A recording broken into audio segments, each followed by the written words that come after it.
અંકલેશ્વર તરફ ગોલ્ડન બ્રિજના નર્મદા નદીના કિનારે જાહેરમાં વિવિધ ચેનચાળા અને ટ્રાફિક નિયમોનો ભંગ કરનાર તત્વો સામે બી ડિવિઝન પોલીસે કાર્યવાહી હાથ ધરતા ફફડાટ ફેલાયો હતો। અંકલેશ્વર નજીક ગોલ્ડન બ્રિજ પાસે નર્મદા નદીના કિનારાના વિસ્તારોમાં ટ્રાફિક નિયમોનો ભંગ, બેફામ વાહન ચાલન તેમજ જાહેર સ્થળોએ અશોભનીય હરકતો અંગે મળતી સતત ફરિયાદોને ધ્યાનમાં રાખીને અંકલેશ્વર બી ડિવિઝન પોલીસે વિશેષ ડ્રાઇવ હાથ ધરી હતી। પોલીસે સમગ્ર વિસ્તારમાં સઘન પેટ્રોલિંગ કરીને ટ્રાફિક નિયમોનો ભંગ કરતા વાહન ચાલકો સામે કાર્યવાહી કરી હતી। ઉપરાંત જાહેર સ્થળોએ અશોભનીય વર્તન અને બીભત્સ ચેનચાળા કરતા તત્વો સામે કાર્યવાહી હાથ ધરવામાં આવી હતી। તેમજ ટ્રાફિક નિયમોનો ભંગ કરનારા વાહન ચાલકો સામે દંડની કાર્યવાહી કરવામાં આવી હતી।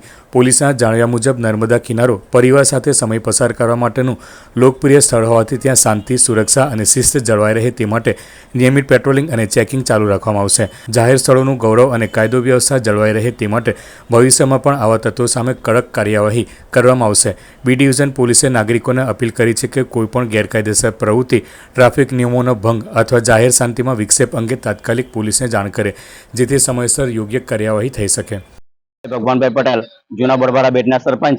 અહીંયા ખાસ કરીને શનિ રવિના રોજ જે અમારા ગામનો જે એન્ટ્રી રસ્તો છે ગોલ્ડન બ્રિજ નર્મદા બ્રિજ પર જે દુકાન આવેલી છે, જેના કારણે અહીંયા પુષ્કળ પ્રમાણમાં લોકો સહેલાણીઓ આવન જાવન કરે છે અને ફોર વ્હીલ દ્વારા અમારા ગામનો રસ્તો ચોકઅપ કરી દે છે, જેના કારણે અમારા ગામના લોકોને જવામાં ખૂબ મોટી તકલીફ પડે છે। તેમજ અહીંયા અમારા ગોલ્ડન બ્રિજ પાસે નદી કિનારે જે ફરવા લોકો આવે છે તેમાં ગેરકાયદેસરની પ્રવૃત્તિઓ થતી હોય છે અને અવારનવાર અહીંયા આવા જે લવરિયા બધા આવતા હોય છે, જે જાહેર જગ્યા પર ખુલ્લામાં ગમે રંગરંગલા મનાવતા હોય છે, જેના કારણે બહુ મોટું દૂષણ ઊભો થયેલું, જેના અનુરૂપે આજે બી ડિવિઝન પોલીસ સ્ટેશન સાઈડથી અમને